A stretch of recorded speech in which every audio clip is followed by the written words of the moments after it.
side. If everyone can find their seats.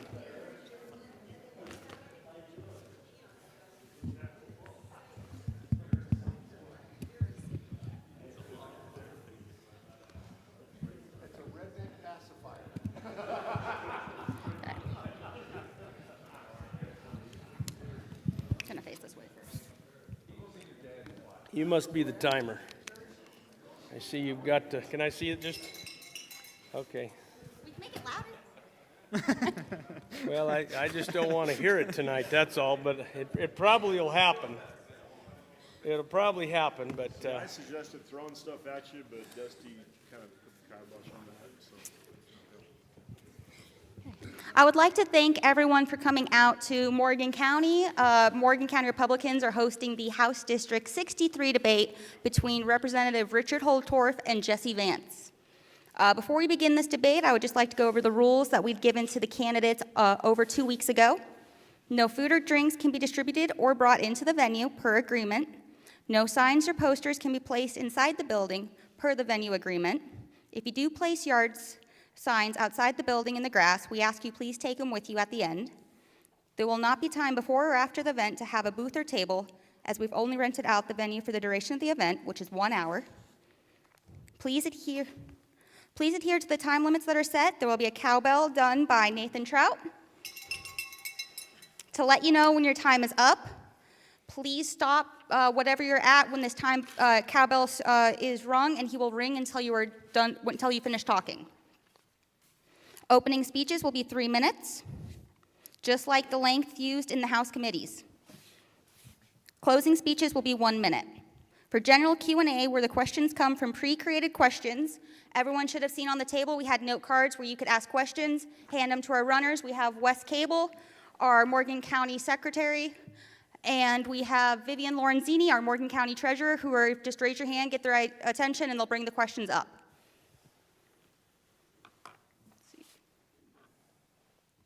Candidates will have no more than 3 minutes to address these questions and up to 1 minute for rebuttal remarks if they choose to do a rebuttal. Candidates, if you choose to do a rebuttal, please just let me know. Say, Madam Moderator, I'd like to do a rebuttal. I'll stop saying the next question I was saying. We'll go back to the previous question, allow you each to have a minute, and then move on to the next question. For candidate Q&A, where the questions will come from the candidates to each other, the candidates will have 30 seconds to ask their questions to the other candidate, and then that candidate being asked the question will have 3 minutes to respond. At the end of those 3 minutes, that candidate who just answered the question will have 30 seconds to ask their opponent their question, and they will have 3 minutes to respond. We will do that for at least 2 questions. We might have time for 3. That is up to the moderator and the time that we are at. Please be mindful of your language, as this is an event is public. We do have children watching on the streaming app, and students will also be watching.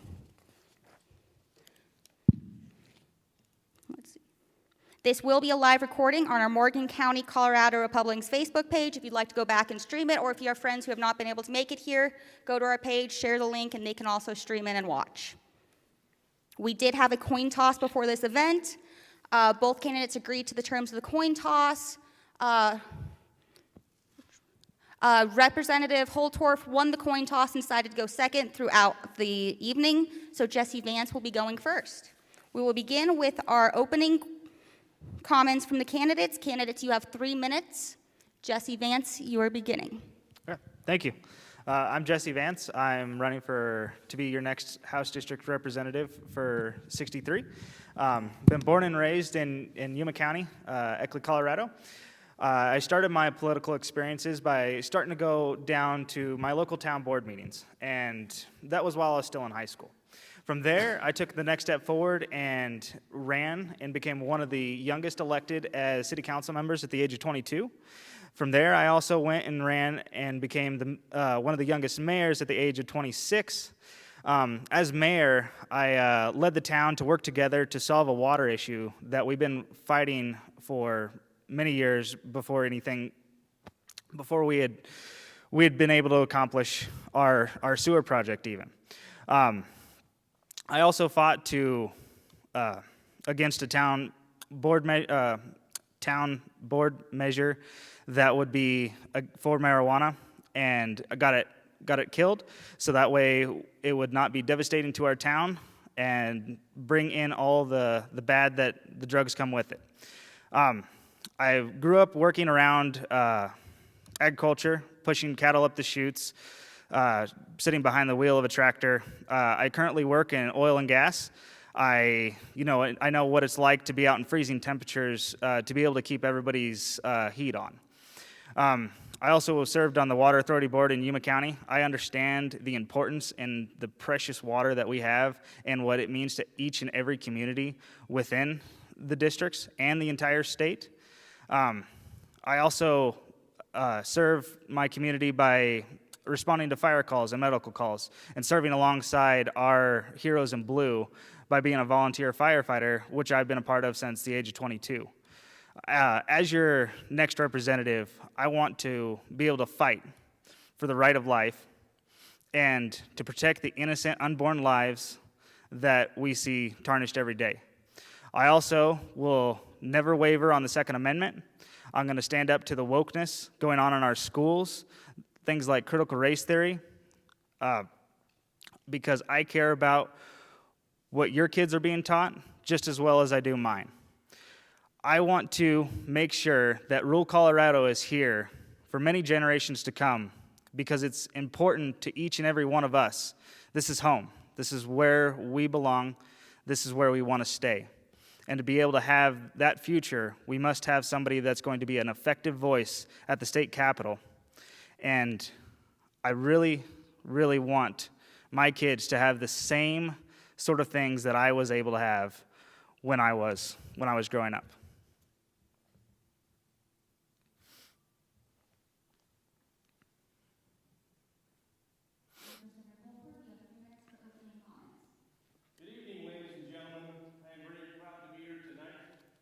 State representative serving 9 counties in southeast Colorado in House District 64. I'm also honored to ask for the privilege to serve 7 counties in the new House District 63. I have shown my leadership and I have a lifelong experience in many executive level positions. My wife Mary and I, along with my 5 children, understand the sacrifice it takes to serve in political office, and they fully support my passion for our rural communities and our small towns in the Eastern Plains. Just yesterday, it was an honor for me to be the guest speaker at the Memorial Day celebration at the Heart of the Plains Cemetery in Roggen, Colorado. As a veteran who has served his country for 29 years, taking the oath to defend the United States Constitution as a combat veteran, I stood with reverence and with great feeling of patriotism as we celebrated the freedoms that have been provided to us by those who served, fought, or made the ultimate sacrifice for our country. Now at the Capitol, I have seen firsthand our constitutional rights being eroded. For the last 3 years, I have fought back at every opportunity, speaking more than any other legislator in the world to uphold our conservative principles and maintaining our rural values that make our life so great in eastern Colorado. I will tell you, I've seen the Democrat majority chip away through their progressive liberal agendas and legislation. Colorado has now become a battleground state for the progressive left. We truly are at the tip of the spear, and is evident by House Bill 1279, which provides abortions up to the moment of birth. It is the most radical abortion law in the nation today, and Colorado's governor has signed it into law.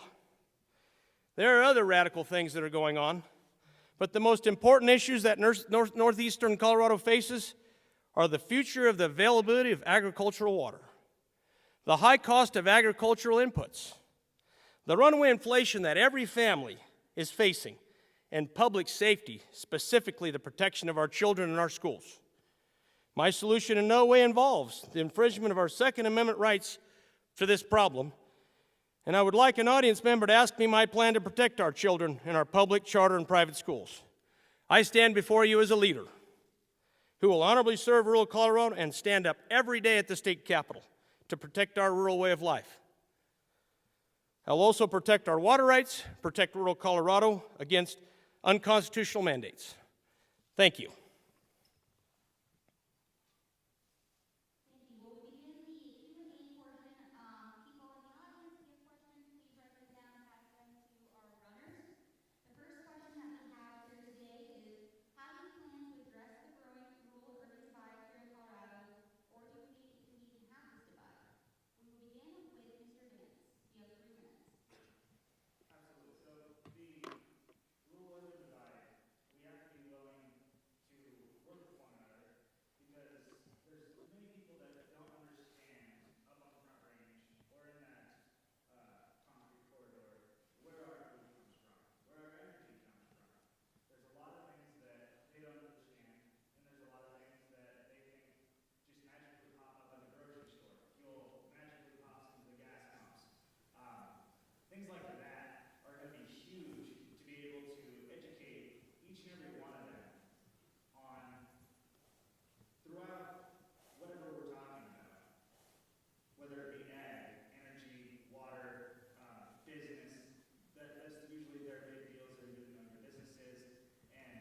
Ladies and gentlemen, the rural-urban divide is real. It's not new to Colorado, and it is a pervasive problem. Over the last 3 years, I have been addressing the rural-urban divide at the state capitol by constantly talking to my colleagues from the urban corridor, and also talking to my colleagues that are from rural areas. And not all rural legislators understand rural Colorado. Now, I will tell you that I stand up strong for agriculture, and I talk pervasively about the rural-urban divide in the House chamber weekly. My rural legislators know my passion. The urban legislators know how to spell rural Colorado, and I constantly talk to them about how they need to help close the rural-urban divide and have as much effort as we are to reach out to them. They need to reach back to us. Now, I will tell you something I'm doing just this month to close the rural-urban divide, or the urban-rural divide, as our urban cousins like to call it. We can't even agree on the name. I am hosting a legislative day for all of the legislators on June 17th. The announcement has gone out, and my aide is working on that. And we are going to bring Democrat urban legislators and Republicans, if they'd like to come, out to Buffalo Springs Ranch. We're going to visit and talk about cow-calf operations. We're also going to go to Global Harvest, which processes bird feed. And most people from Washington County, I don't know how many people are here, you can raise your hands if you're from Washington County, you know how much pro-sow millet we raise. And it is a very important crop. And it gets processed and shipped all over the United States. I will also tell you that I've been working with Commissioner Don Brown in Yuma, Colorado. I'm very close to him. He is a mentor of mine and has been for a long time. And he is going to have his son available to also talk about irrigated farming. So legislators understand how important water is to rural Colorado and how important our ag production is, because it is truly the foundation for our rural economies. It builds everything that our rural communities in our small towns and cities support. If we don't have agriculture, and I'd like to talk about the Republican River issue also, but I'll have to do that at a later time because I see I have 2 minutes and 50 seconds left on the time. But it's very important that we have the water and we have our city cousins understanding what we do in agriculture. Thank you.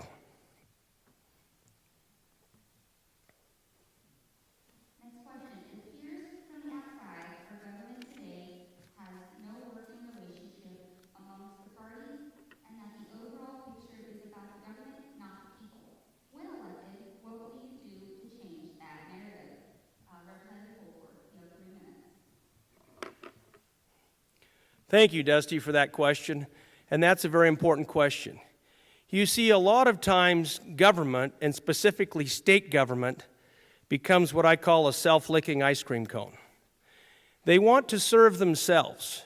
And we see it in the State House chamber when legislators are working on legislation to try to increase the amount of revenue they can take from the tax base to fund more programs, and to fund more grants, and to fund more programs and provide more benefits to perhaps certain communities, and they call it carve-outs. Now, I will tell you that I always ask these legislators, aren't we supposed to represent the people? Aren't we supposed to represent the people of Colorado and try to help keep more money in their pockets? I will tell you that there are many legislators and Democrats in the chamber that I've talked to specifically, and I'm not going to mention any names, that wouldn't be polite, that are more interested in getting more revenue for their interests and their programs and the government programs that they want to promote than saving taxpayers' money. And that is a problem. So how do we address that? Well, I will tell you that many people in the Republican caucus and my colleagues fight back and try to vote against this type of legislation and these programs. But I will tell you that we do not have the votes to stop what is happening at the state capitol. And I'll give you a classic example. How is it that the state budget has gone to $36 billion in the last 3 or 4 years? A $14 billion increase. Is it because we're trying to take care of we the people? Or are we trying to extort more money out of we the people so we can have more government? Larger government, more programs, more givebacks, more grant programs. I have a real issue with that. And those are the things that I stand up for in the state capitol. I will not relent in this effort because the people need to keep their money. When you keep more of your money, ladies and gentlemen, you will invest more of your money in your communities instead of sending that money to the state capitol. And that's truly how I believe, and I will stand up as the state representative for House District 63, and soon, hopefully, be in a leadership position within the House caucus, because I've already mentioned that we have a significant turnover coming up, over 40% this next session, to try to promote what I speak of, which is retaining money and helping to close the issues that we have to work for the people and not for the government. Thank you.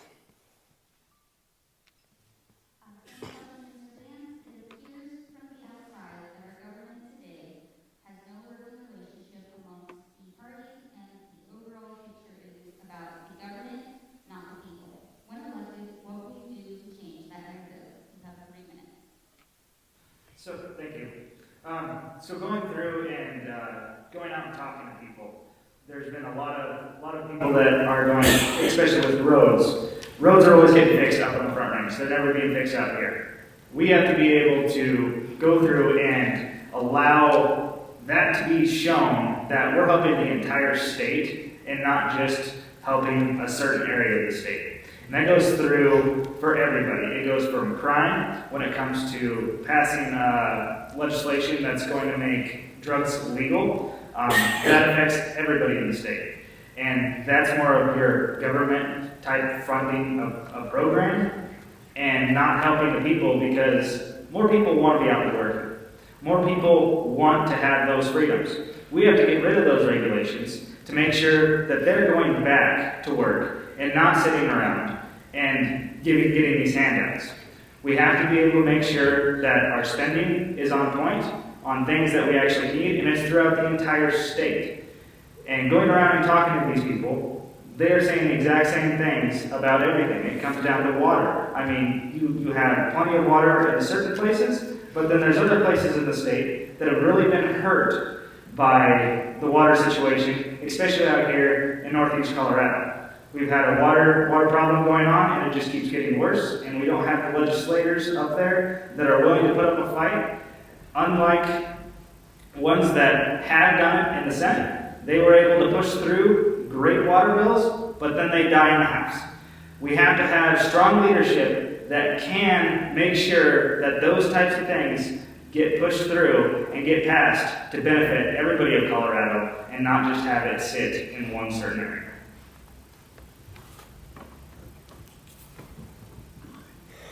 Mr. Vance, what is your stance on school priorities? You have 3 minutes. I'm sorry, can you repeat that? Yeah, sorry. What is your stance on school priorities? I think they mean what are your priorities when it comes to schools? So schools, we need to keep up the funding for the schools. That's going to be our future.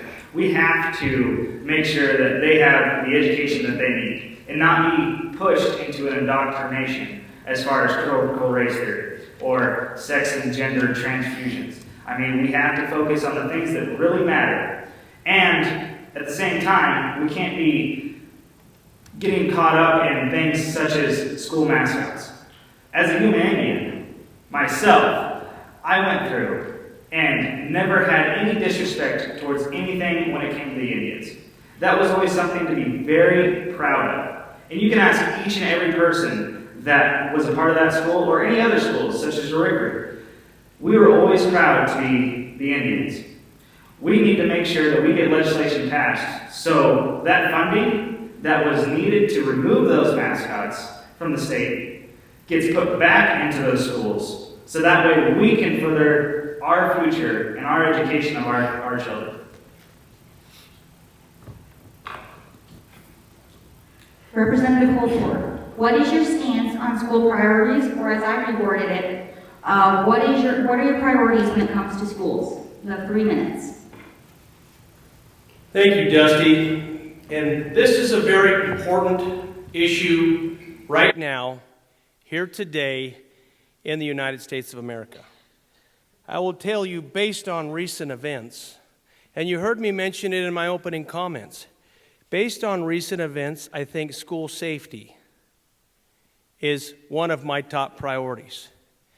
Now, I want to speak to that a little bit, and I want to talk about a little bit about how I would help as a legislator solve this problem. Because school safety is first and foremost in our minds now. I will tell you that it is important that we build programs that protect our schools, and we have always funded our schools and fully funded the school curriculums and the school budget. That's something we always do. It's the priority that's an issue. So, and we also gave grants for school protection. School protection. One thing we need to do, and as a previous force protection officers, we need to control entry into the schools. It needs to be where you have to have positive control and access entry only. There's not free and open entry into schools anymore. And that has to be funded. And schools, many schools have done this. But all schools need to do this. And it needs to be a priority for the state. Additionally, we need to encourage school protection officer funding. So we have more school protection officers who are actually out there. In many cases are retired law enforcement officers that can protect students if there is a hostile event or a crisis. Now, here's what I want to promote as part of a very important issue with respect to school safety, and I can talk about this in 3 minutes. I'm going to get to some other things here. But in Fleming, Colorado, if you talk to them, they already have a very unique program that they've adapted where they have faculty members that conceal carry and have special training. The first thing that I would do is have a special warning system, just like they do in hospitals and clinics, that if you push a panic button, law enforcement will immediately be notified that there is a crisis at that school.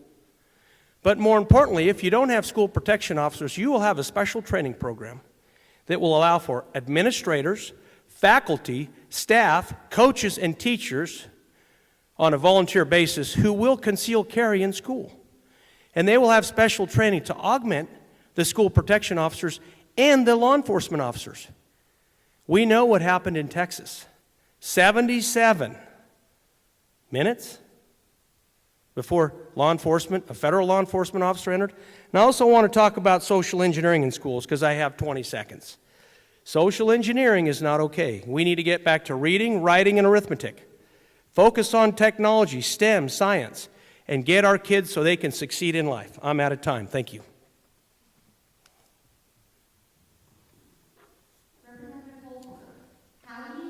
And treat relationships with your constituents, lobbyists, media, and other legislators should you be elected. You have 3 minutes. Can you go over the list of the different categories, please? Yeah, I could say, so should you be elected, how do you view and treat the relationships with your constituents, lobbyists, media, and other legislators? You have 3 minutes.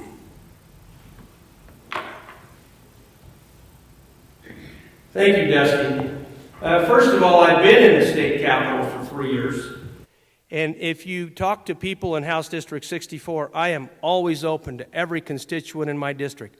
I answer the phone 24/7. I answer emails as soon as possible, and I check every email, and we get hundreds a day.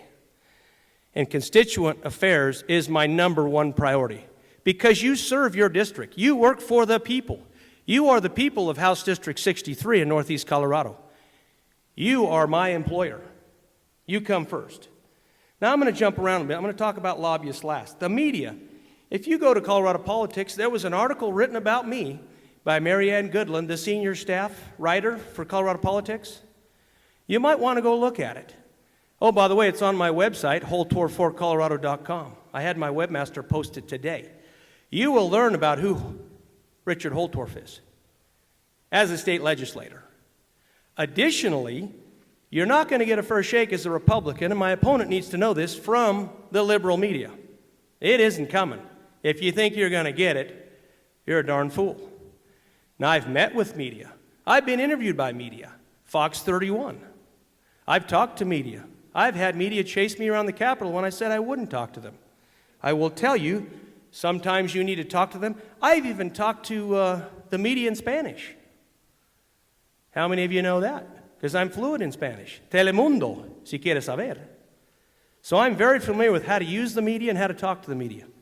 I will also tell you, with respect to legislators, I work with legislators at the state capitol. But I will tell you, some of the Democrat legislators, if you think they're your friends, if you think you can get along with them, if you think you can walk hand in hand with them for mutual benefit, you will find you are sadly mistaken. Progressive, liberal ideologues who are card-carrying socialist-minded and Marxist-minded individuals will not help you any. Now, yes, we have to compromise. Yes, we have to figure out how to legislate and work together. But you need to know who you're working with. In the military, we had a saying that you can't negotiate with a terrorist. Now, I know that's extreme, but I just use this to make a point. Some of these people, if you get in bed with them, figuratively speaking, you are going to be in trouble because they're going to take you down a road that's going to take you down a rabbit hole, and when you get to the end of that trail, you're going to be sadly mistaken by where you end up. It's not going to end well for any of us. I've seen it at the state capitol.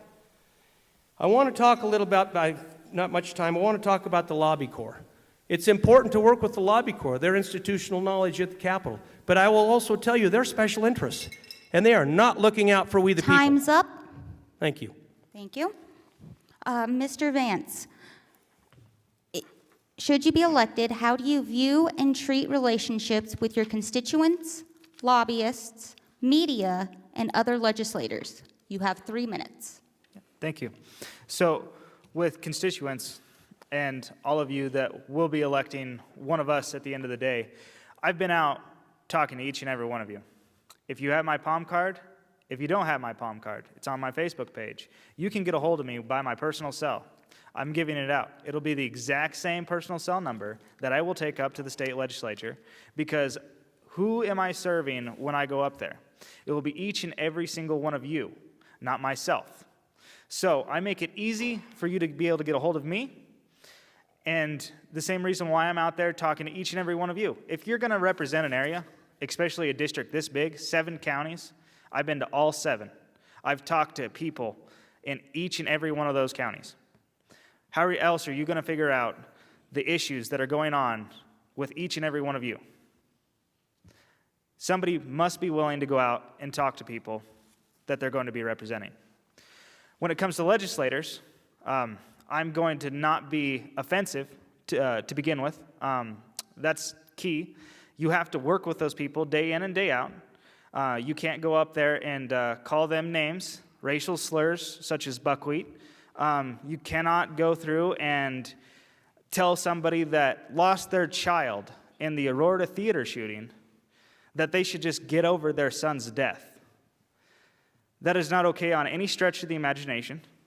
You have to be working partners with each and every one of them, no matter the side. You have to be willing to listen. You have to be willing to do the compromise. Now, is all compromise going to be easy? No. But at least you're listening to the issues. And with that respect, they're going to listen to your issues. Then you can fight on things and get things accomplished, like getting water stored for northeastern Colorado and the entire state. So that way we have water to survive on for years to come. We also can talk about bad things like fentanyl and how passing a bill that would allow a gram of fentanyl to be legal, which is enough to kill 500 people, my hometown twice, is also not okay. We have to be able to tell them the issues that we have with each and every one of our constituents and listen to the issues that their constituents are having as well. When it comes to the media, you've got to take them like they come. It's one of those deals where some of them are going to be nice, some of them aren't. But you got to treat everybody with the same respect as you would even if you were working with them. You have to be willing to talk. You have to be willing to go over the hard things that need to be brought up. Lobbyists are the same way. They're going to have the independence on a lot of things and specifics. You have to be able to listen to them and use your Time's best up. judgment. I have a rebuttal, ma'am. Okay, rebuttal has been called, so each candidate will be allowed 1 minute. We will begin with Representative Holtorf. You're allotted 1 minute. Thank you. I'd like to reference a couple comments made by my opponent. The first one with respect to buckwheat. This incident happened over a year ago. The comment was made to a fellow Hispanic legislator who is my friend, a fellow Army aviator and veteran, who I have run legislation together with, specifically passing free state park passes for Purple Heart recipients. Now our personal relationship grew, and he felt that he could heckle me in the House chamber. I don't know why. He was violating rules of protocol, and he knew it. In fact, the Democrats that day violated 4 rules of protocol when I said 1 word.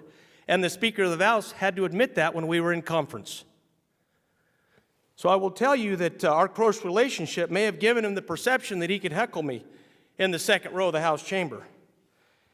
And if you're from the country, he's from East Texas and I'm from Eastern Colorado, you know what that word means.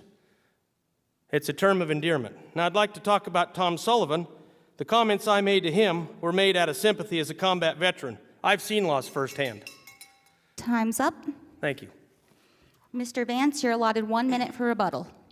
Yeah, so just kind of going over the same thing. If you are talking to somebody and they are your friend, which a lot of these legislators can be your friends, you talk to them as friends, but when you're in a business matter, you don't talk about certain things. You don't act certain ways. You must be professional.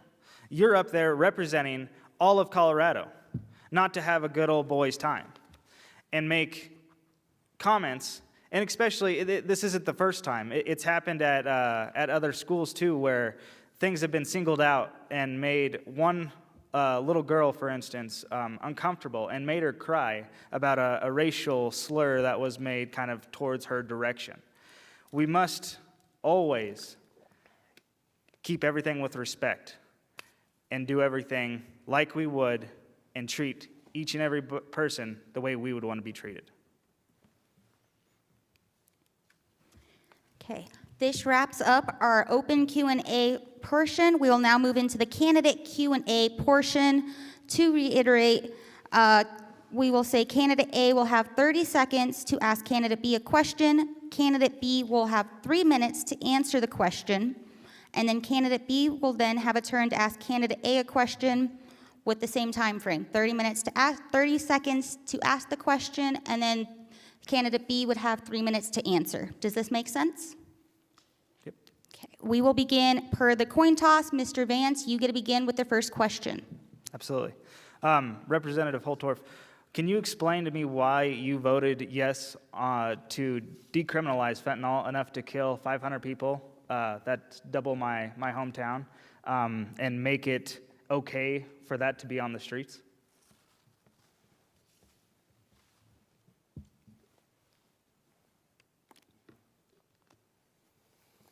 Thank you for the question, Mayor Vance.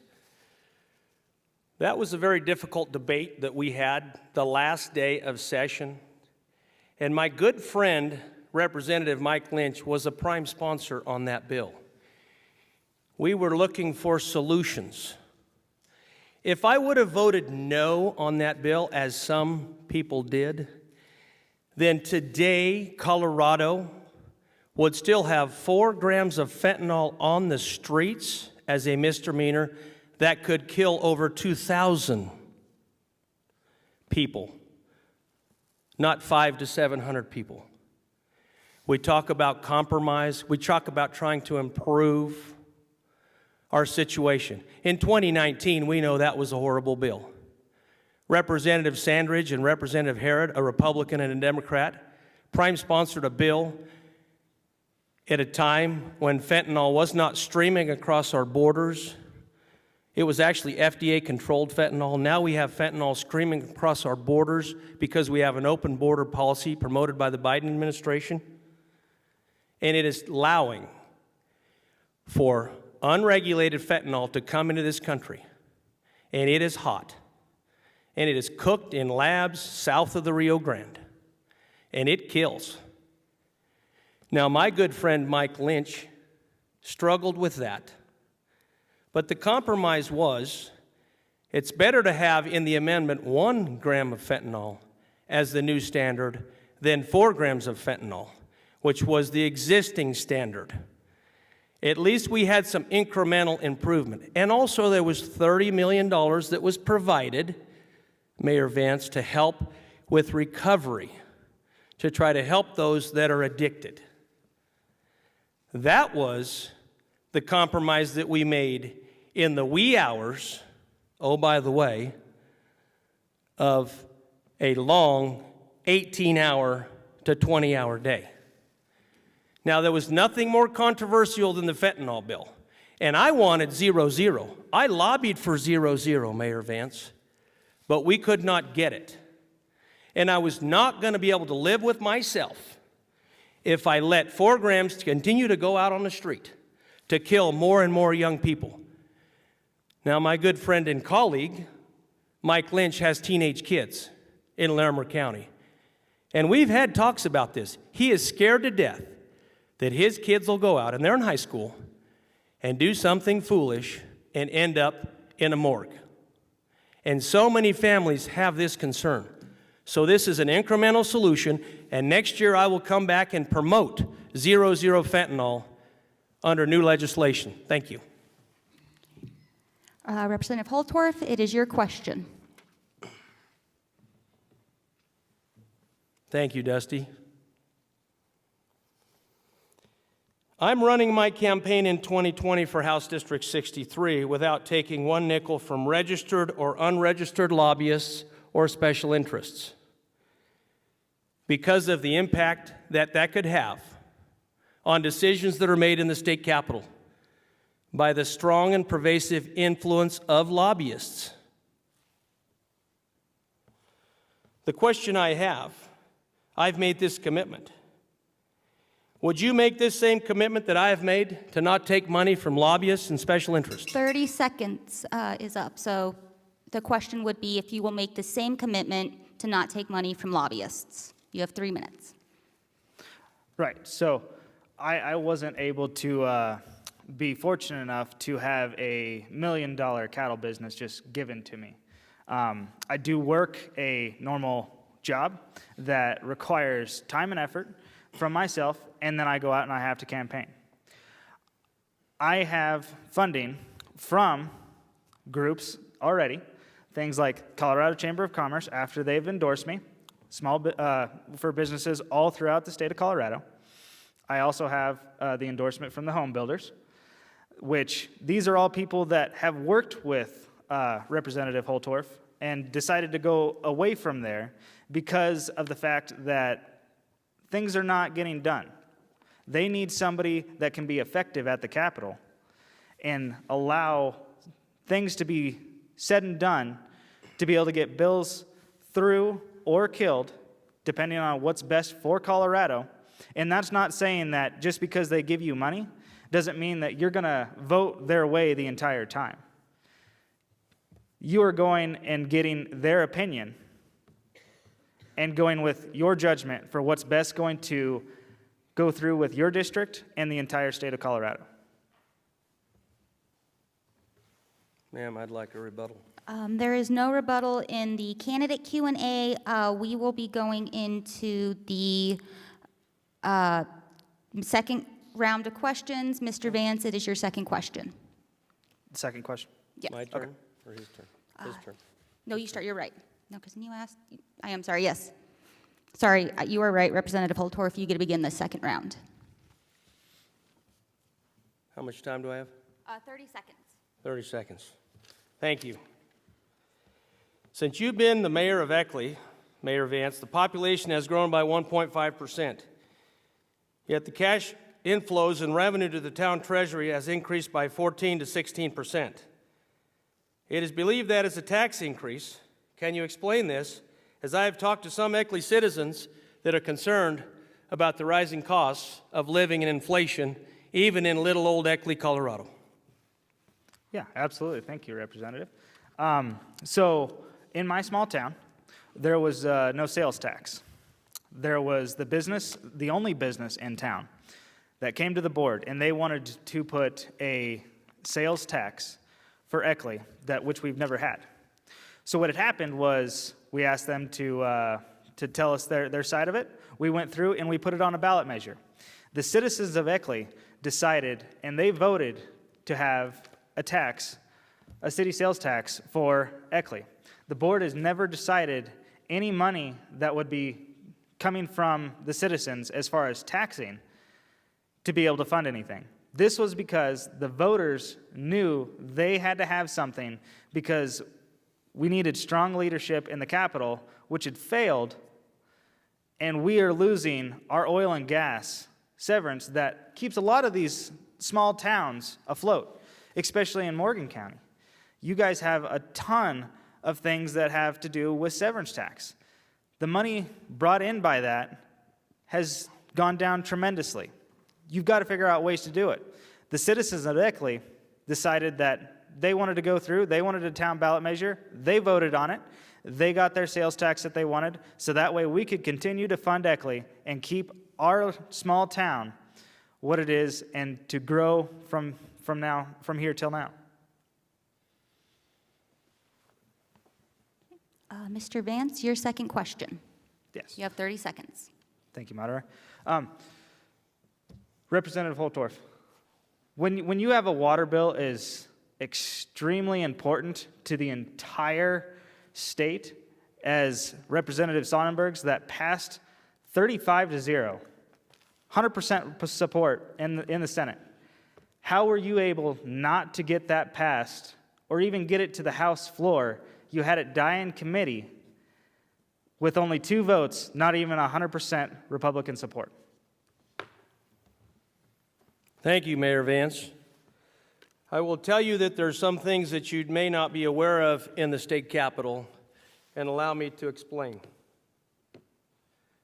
The chambers are very different, the upper chamber and the lower chamber. This particular bill, Senate Bill 22-126, prioritized the Colorado Water Conservation Board water storage in the South Platte River Basin in choosing projects to finance with money from the Colorado Water Conservation Board Construction Fund.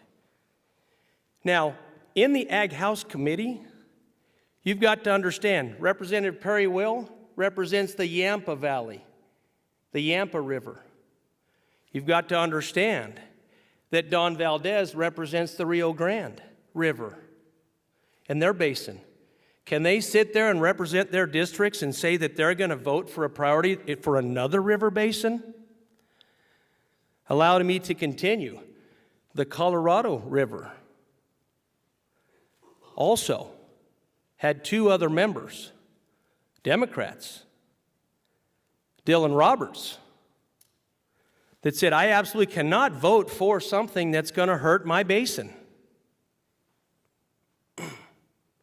Allow me to continue. The 2 Republicans that did vote represent the South Platte River Basin, and we voted yes. But I was told by the chairwoman of the Ag Committee, there's no way we can do this. Now, if you think that was a personal attack against me, I would tell you that I think you may be very misguided. The 2 that voted were Representative Pelton and myself. But those other representatives cannot vote against their district. In an election year? Now, I will tell you that that particular bill had been gutted. Even Senator Sonnenberg himself told me that that particular bill was pretty much a legislative declaration. Now, I know you don't know this, and that's okay because you weren't there. But it is true that the meat and potatoes of that bill was taken out. But still, even the legislative declaration, and I have the bill right here, the re-engrossed version, okay, it's a couple pages long, even this right here could not be voted on by these people. The dynamic of the Senate is very different than the dynamic of the House, okay, with respect to the committees and with respect to how people vote in their districts. And I will tell you, Senator Sonnenberg is highly respected in the Senate. In fact, we call him Reverend Sonnenberg because of his leadership and his commitment to northeastern Colorado. And he told me that he had no regret or remorse against me for the outcome in that committee. And he knew my back was against the wall. Thank you. That brings us to the third round of questions. Mr. Vance, you will begin this round. You have 30 seconds to ask a question, and again, 3 minutes to answer. He just asked me a question. Is it not my turn? So he led the first round, you led the second round, so we're going back to him leading the third round. Yes. Okay. Thank you. Representative, when it comes down to being an effective voice for Colorado, why is it that everybody keeps talking about how things keep failing in the House when there's lack of leadership for certain parts of the state? We have great leadership with Representative Rod Pelton. Why 30 can't you do the seconds. same? I believe the question was, can you explain I've got the your question. ma'am. process? Okay. Thank you. Thank you, Mayor Vance, for that question. Now, I will tell you, you've been beating this theme for a while now. Ever since March 30th, you send out a letter to the delegates of House District 63 district, unbeknownst to me or my campaign staff, but it was revealed later. And you made the comment that my record is different and clear. I've been effective in being able to work with others. He also further says that we are not going to be able to agree all the time, but we need to work on water issues. I will tell you that the problem I had is when you said my opponent boasts about his experience of being able to pass bills as a reason to vote for him. Here's the truth. He has become completely ineffective at the Capitol. I don't know how that entails performance or kindness or anything of the such that was mentioned earlier this evening, but that's okay. I will also say that you talked about this bill that we've previously talked about. I'm not going to talk about that anymore. But I will tell you, everyone you claim, quote, everyone deserves to know that what you've been hearing is not true. His, being my experience, actually hurts us. Well, I have a question for you. If I'm such an ineffective legislator, how is it that I passed the following bills? House Bill 221132, wildlife mitigation, with bipartisan support. How is it that I passed Senate Bill 221268, Holtorf and Amable, Medicaid reimbursement rates, with bipartisan support? How is it that I passed House Bill 221383, with bipartisan support, with Representative Kipp and myself, concerning workforce removal barriers for juveniles, troubled youth, to try to give them a second chance? How is it that I passed House Bill 221398, Byrd and Holtorf, designated registered agents by insurance companies, so we can help insurance companies and insurance claims that are being processed in Colorado and speed up that process so people aren't waiting for their money? Please allow me to continue, sir.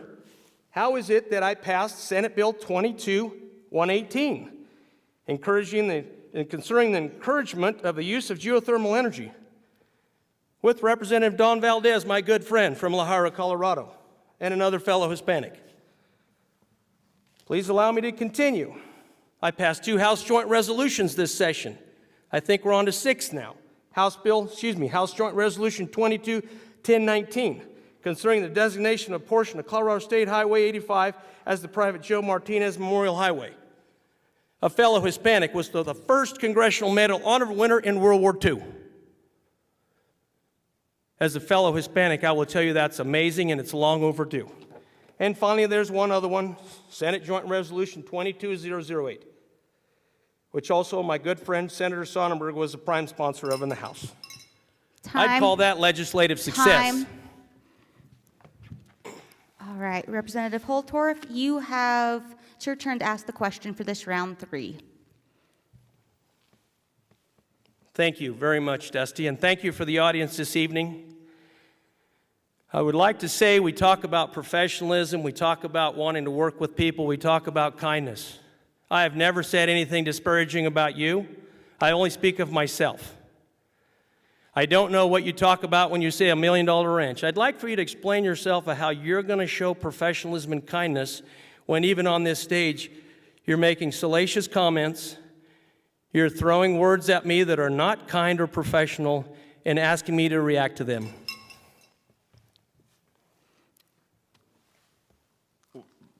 This is the Last one, yeah. the closing statement? No, not closing. This is Yeah. your 3-minute answering of his question. Oh, so what was his question? His actual question. Would you like me to repeat the question, ma'am? Yes, just a question. Thank you.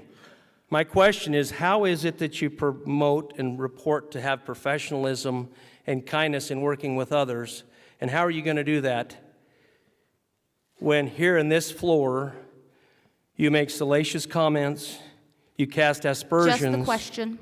Okay. at me? So, being able to work well with others, being the mayor of Eckley, we've had to do this before, where all of us don't agree. We're not voted on whether we're Republican, Democrat, Independent, it doesn't matter. And that's exactly what we had issues with when it came down to our water issues. When there was boards previous that could never solve these water issues, I was able to come in and I was able to lead that way for us to come together to solve that issue. And I plan on doing it the exact same way at the legislature. Going in and being able to work with each other, talking with each other, not calling them names. And you have attacked me. You have said that young families cannot serve with great time is needed at home, which is a huge, huge hit on all these previous legislators that have had great families. Well, pretty much what you're saying is people like Greg Brophy or Senator Cory Gardner, they can't be great family men. You've gone out and said this multiple times, that somebody can't go through and be a good legislator and a good family man at the same time. I believe you can. You've got to be able to work with each other. You've got to be able to listen.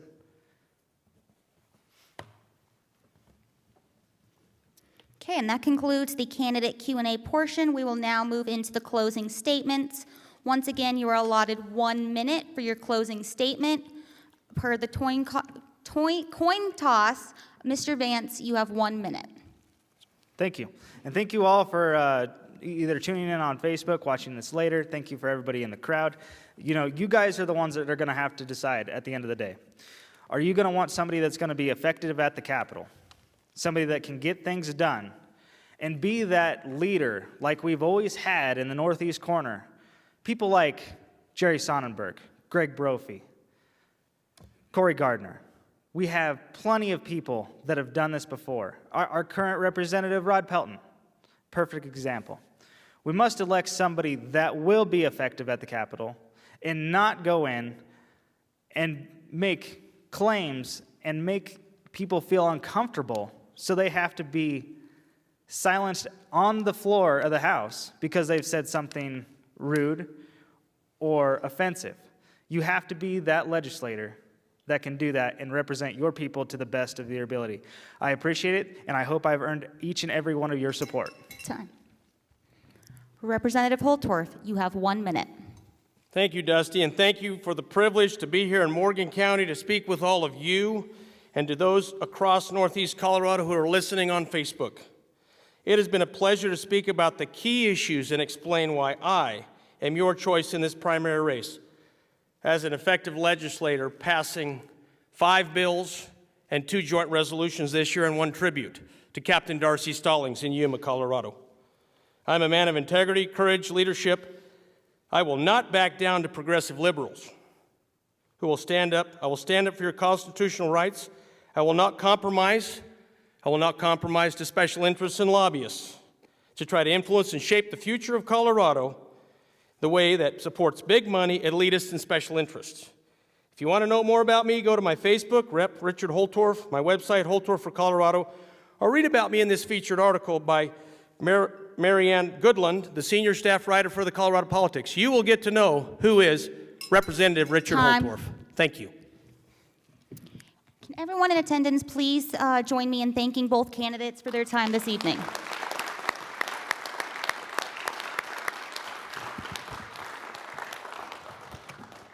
This concludes the evening's events. Thank you so much for coming out.